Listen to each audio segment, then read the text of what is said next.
The year is 1985. The place is a John Deere dealership in central Illinois.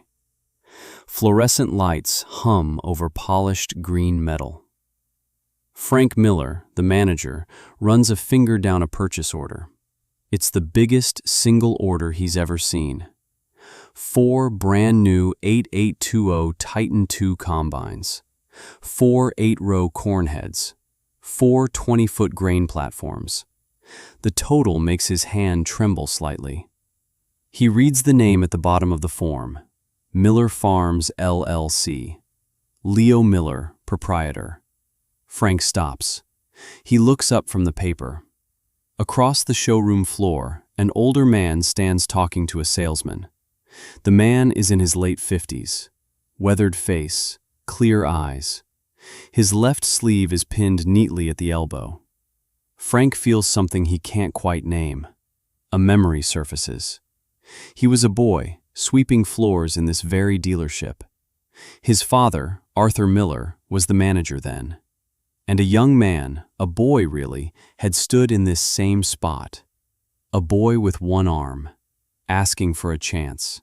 Frank remembers his father's kind, firm voice, the voice of a man trying to protect a boy from himself. This dealership sells stories of American success, stories of grit and soil and horsepower. But this is a different kind of story. This is the story of a man who was told he couldn't, and the decades he spent quietly proving that the most dangerous word in the world isn't no, it's can't, especially when it's said with kindness. This channel is built on stories like that, the ones that don't make the headlines, the ones that unfold over a lifetime of quiet work. If you believe these are the stories that matter most, the ones we need to hear right now, then subscribe to this channel. Join us. Because what happened to Leo Miller in this dealership and what he did about it, it will change the way you think about the word impossible. Let's go back. March of 1946. The war was over. The world was trying to heal. So was Leo Miller.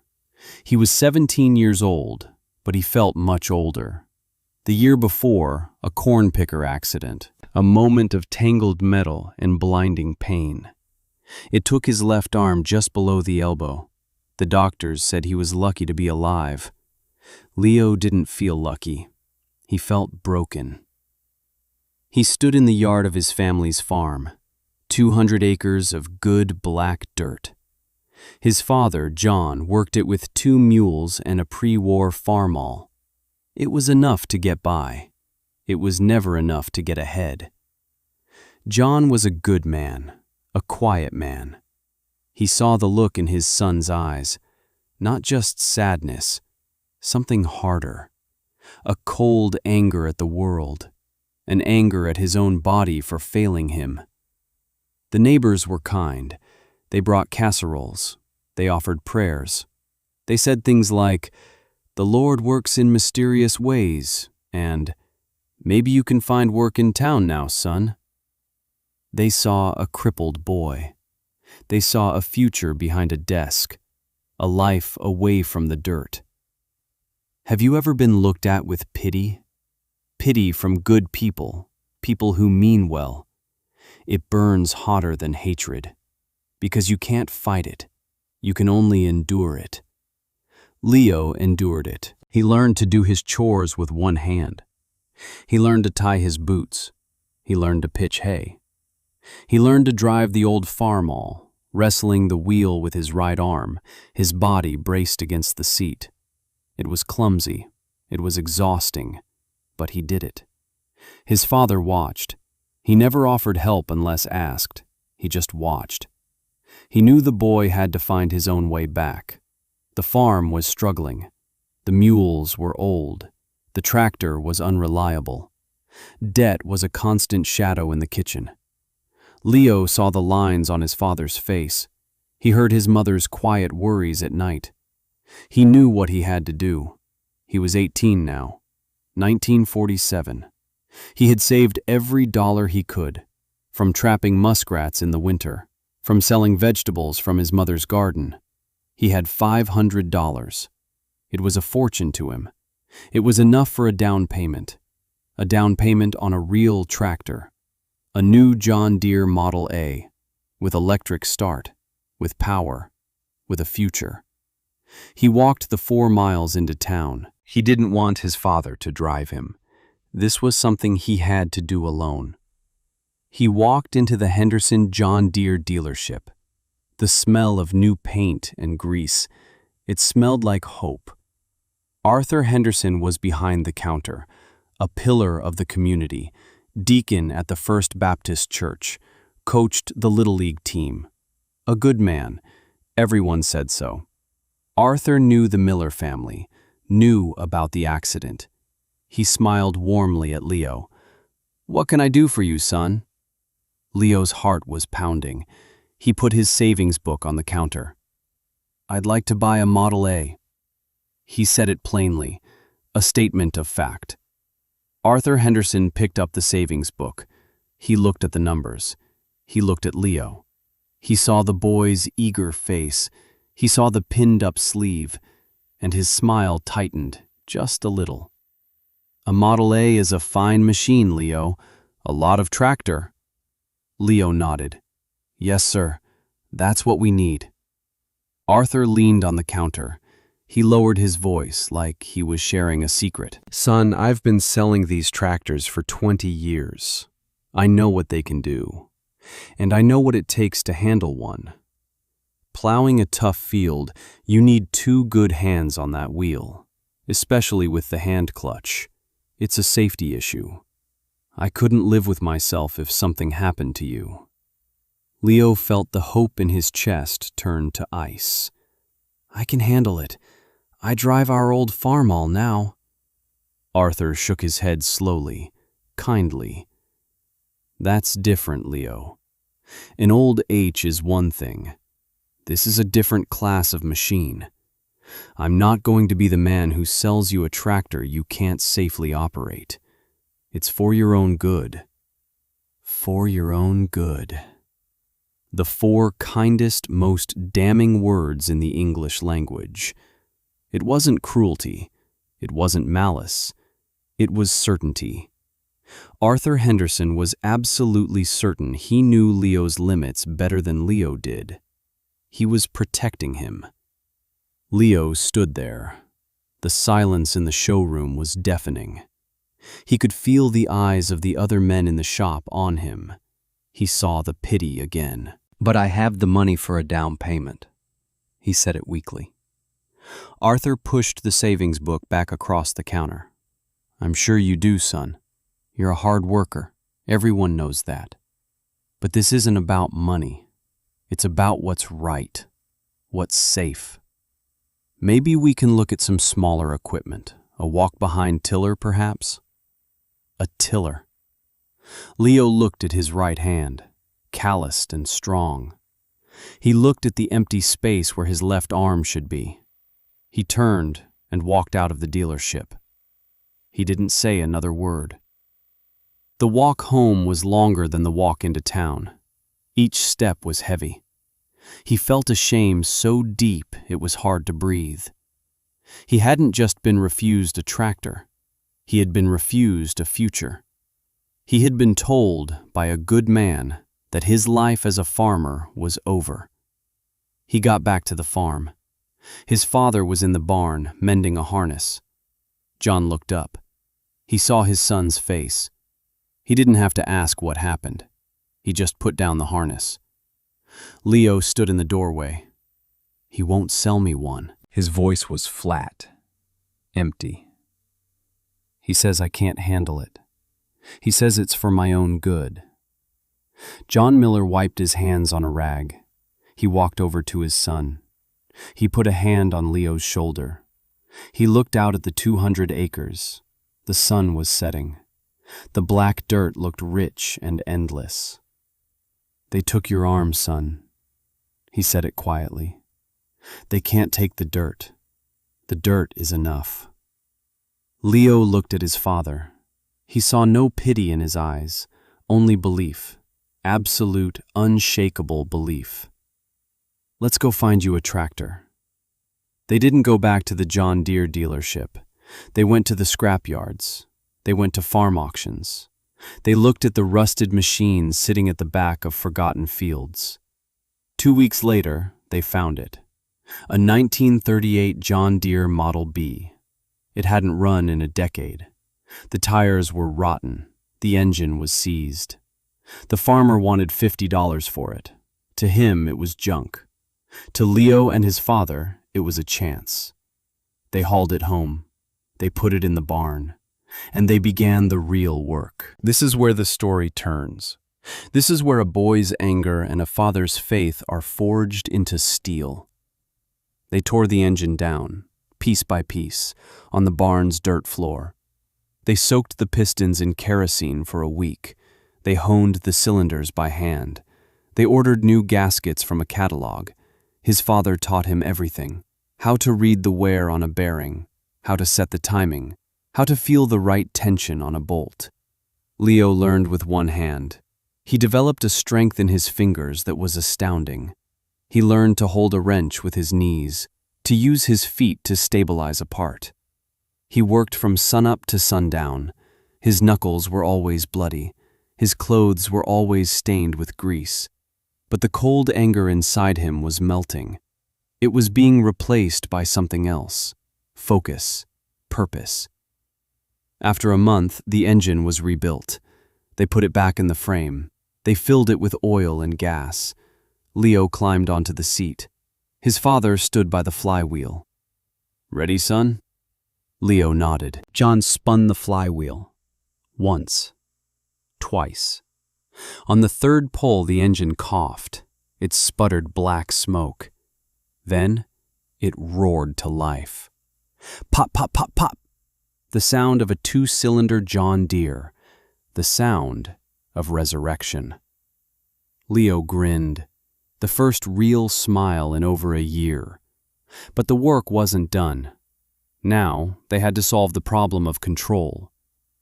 Arthur Henderson was right about one thing. A hand-clutch tractor was difficult to steer and operate with one arm. So, Leo decided to change the tractor.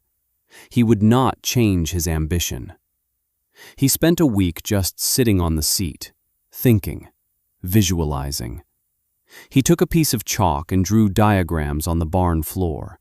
His father watched, offering suggestions. What if we move the clutch? What if we link the brakes? They went to the town blacksmith, a man named Gus who had a forge and an anvil. Leo explained what he needed. Gus listened. He looked at the boy's chalk drawings. He looked at his missing arm. He nodded. Let's get to work. For the next month, the barn became an invention workshop. They took the hand clutch lever and moved it. They welded a new linkage. They ran a steel rod down to the floor. They fabricated a new pedal next to the brake. Now, Leo could engage the clutch with his right foot. His one good hand was free to steer. It was a crude setup, but it worked. Next, the steering. Turning the wheel while operating the throttle and watching the implements was too much, so they built a steering lock.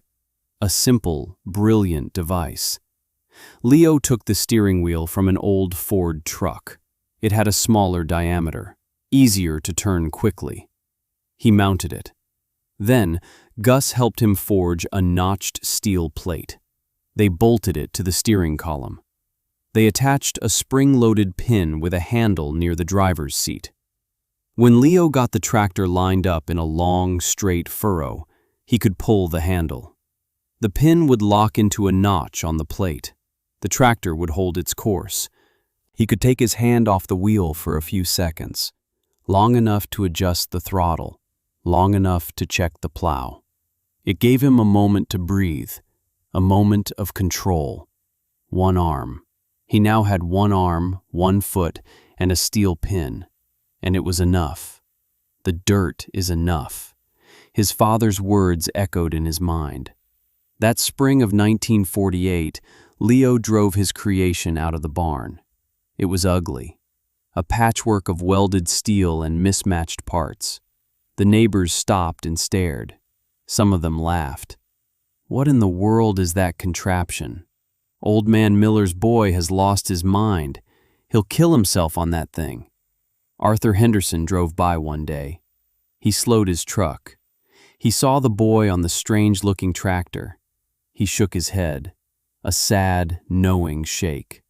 He was a good man, trying to protect a boy from his own foolish pride. He was certain it would end in failure. Certainty is a prison. Leo didn't hear the laughter. He didn't see the pity. He only heard the pop-pop of the engine. He only felt the vibration of the steel under him. He plowed his father's 200 acres. He did it faster and better than his father ever could with the old farmall. The furrows were straighter.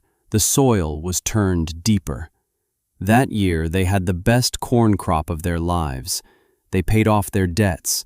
They had money in the bank for the first time. Cash. Leo kept working. He kept improving his machine. He added a foot throttle, linked to the hand throttle. He built a custom hitch that he could operate from the seat. He was not just a farmer. He was an engineer, an inventor. His body had a limitation, so he redesigned the world to fit his body. He didn't ask for permission. He didn't ask for help. He just worked. Let me tell you about the next few years, because this is where the story becomes bigger than one boy and one tractor. By 1950, Leo had saved enough money. He saw a for sale sign on 80 acres bordering their farm. The land was worn out. The owner thought it was useless. Leo bought it. Cash. He spent that winter hauling manure from the dairy down the road. He enriched the soil. He planted clover to fix the nitrogen.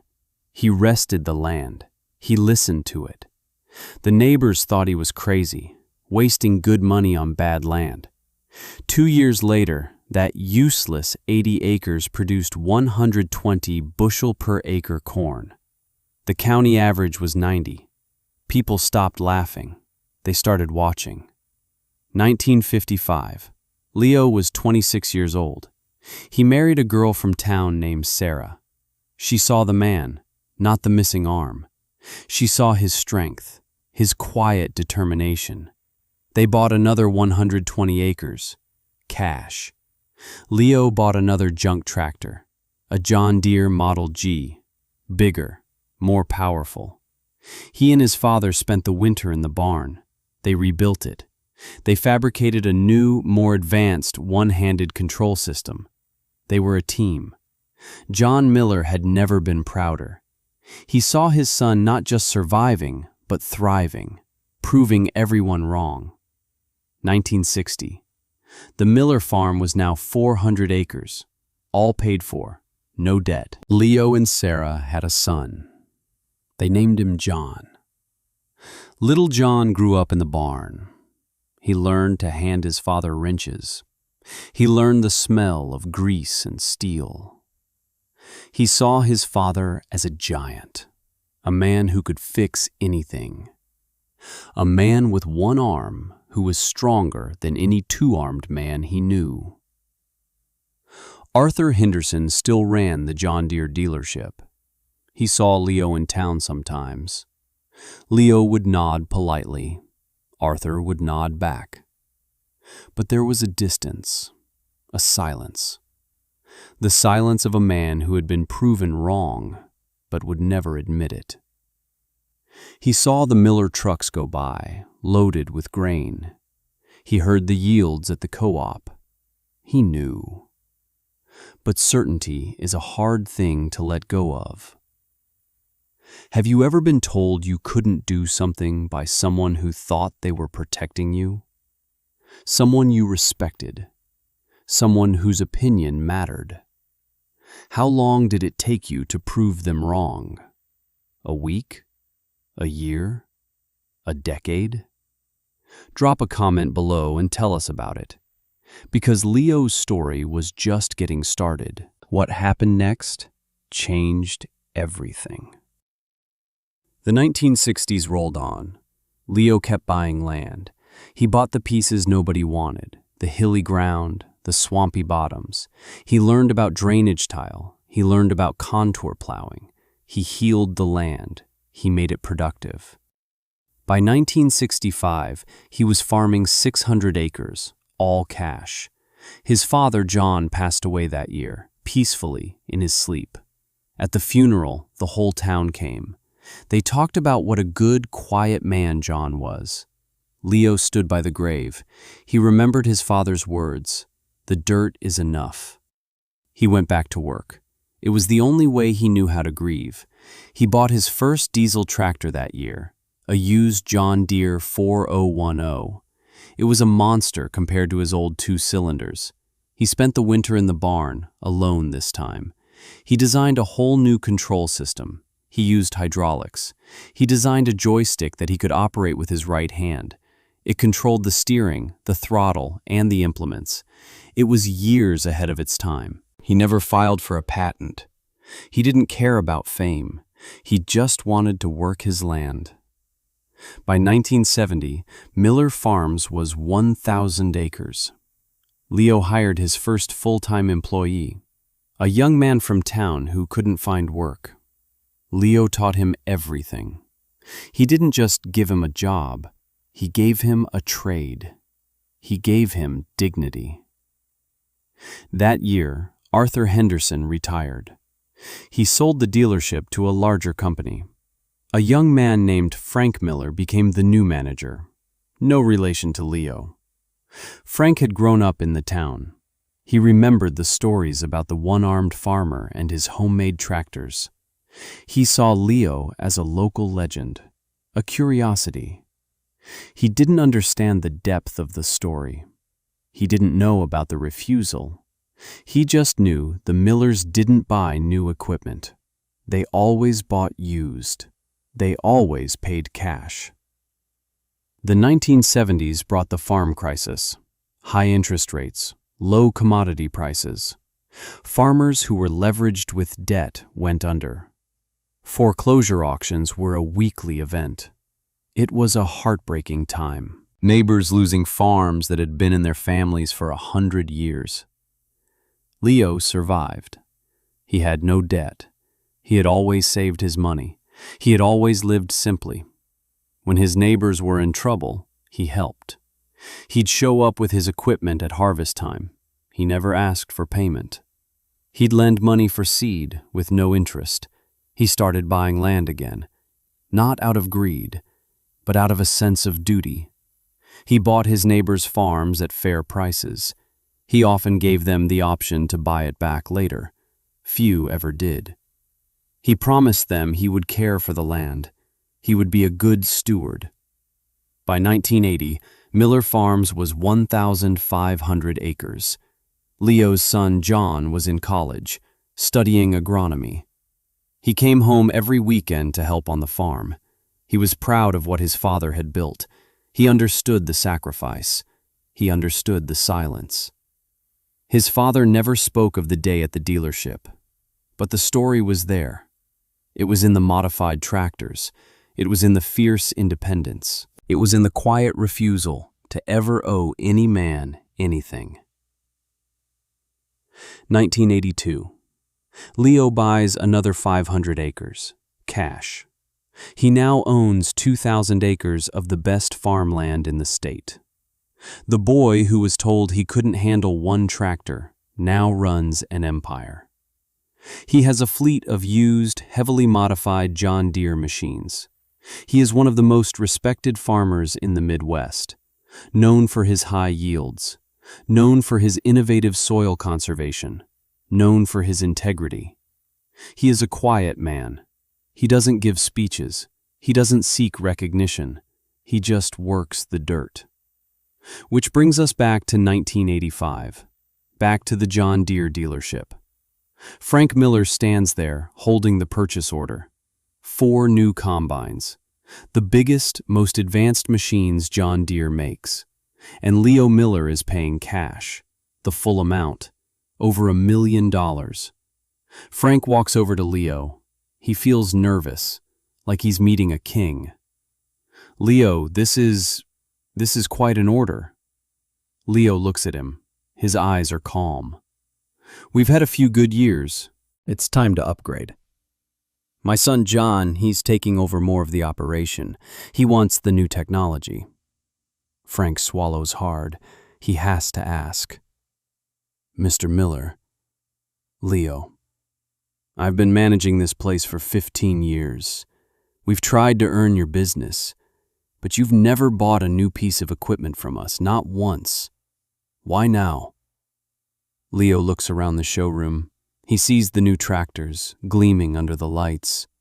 He looks at the spot where he stood as a boy, almost 40 years ago. He looks at Frank, and he tells him the story. He tells him about the Model A, about the down payment, about Arthur Henderson. He tells it simply, factually, with no anger in his voice, no bitterness, just the quiet recitation of a memory. As he speaks, the showroom goes silent. The salesmen stop talking. The mechanics in the back pause their work. They all listen. When Leo finishes, there is a long silence. Frank Miller feels a shame so profound it's like a physical weight. He thinks of his own father, who took over from Henderson. He thinks of the years they dismissed Leo as just a thrifty farmer. They never understood. It wasn't about money. It was about dignity. Proving someone wrong who thinks they're being kind is the loneliest fight there is. Leo speaks the words quietly, but they land with the force of a thunderclap. Frank looks at this one-armed farmer, this legend, and he finally understands. All those years, all that work, all that innovation in the barn, it wasn't just about building a farm. It was about building a world where he would never have to ask for permission again. A world where he was self-sufficient. A world where his own two hands, or his one hand, was enough. Frank feels tears welling in his eyes. He clears his throat. Leo, on behalf of this dealership, my father, Mr. Henderson, I am so sorry. We were wrong. Leo Miller looks at the man. He offers a small, sad smile. He was a good man, Frank, your predecessor. He thought he was doing the right thing. His certainty was the problem, not his heart. Then Leo puts his hand on one of the new combines. He feels the cold, green steel. Let's talk about delivery. The story doesn't end there, because a legacy is not what you build for yourself. It's what you leave for others. Leo Miller farmed for another 10 years. He and his son John worked side by side. They continued to grow the farm, but their focus shifted. In 1990, Leo and Sarah established the Miller Foundation. Its first act was to create a scholarship, a full ride to the State Agricultural University, for any young person with a physical disability who wanted to study agriculture or engineering. It was called the Dirt is Enough Scholarship. Over the next 30 years, it would send over 100 young men and women to college. Kids who had been told they couldn't. Kids who were looked at with pity. Leo mentored many of them personally. He'd bring them to the farm. He'd show them his workshop. He'd show them the modified tractors. He never gave them speeches. He just showed them what was possible. He showed them how to redesign the world to fit their bodies. He passed away in 2005, at the age of 76. The whole state mourned. His funeral was held in the high school gymnasium. It was the only place big enough. People came from all over the country. Farmers he had helped. Scholarship kids who were now successful engineers and agronomists. The children of the neighbors who had once laughed at him. They all came to honor the quiet man who had changed their world. Today, Miller Farms is over 5,000 acres. John and his children run it. They use the most advanced technology in the world: GPS-guided tractors, drone surveillance. But in the main office, on the wall, there is a framed photograph.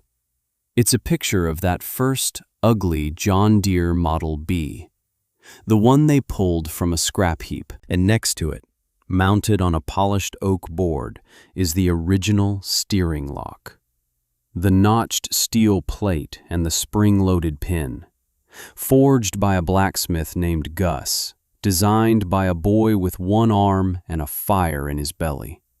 It's a physical artifact, a reminder, a testament, that limitations are often just a failure of imagination. Last year, the local agricultural museum opened a new exhibit. It's called Innovations from the Dirt.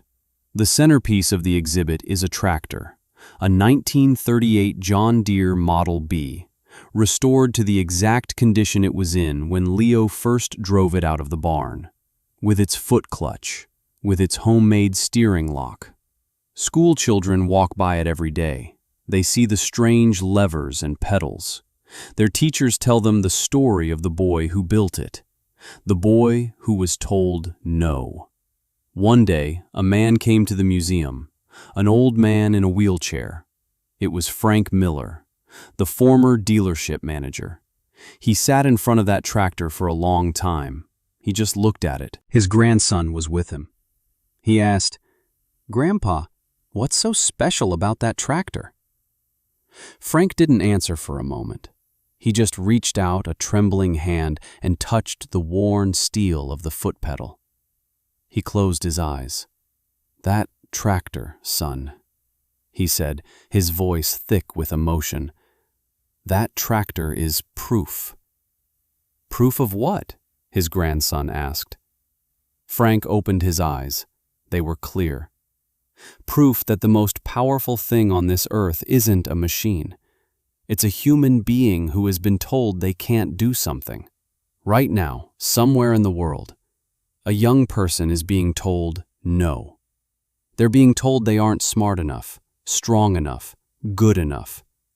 They are being told this by people who might even love them, people who are trying to protect them, people who are certain about their limits. Leo Miller's story is a quiet answer to that certainty. It's a 60-year-long rebuttal written in steel and soil. It reminds us that the kindness of the certain can be more damaging than the cruelty of the hostile. Because it can't be fought with anger. It can only be disproven, with decades of work, with quiet determination, with a relentless belief in your own capacity, a belief that even when parts of you are broken or taken away, the dirt is enough. If this story means something to you, if you know someone who needs to hear that their limitations are not their destiny, then share this video. Help us tell the stories that matter, the stories of the quiet giants who prove the world wrong, 1 acre at a time. Subscribe for more, and never let anyone else tell you what you are capable of.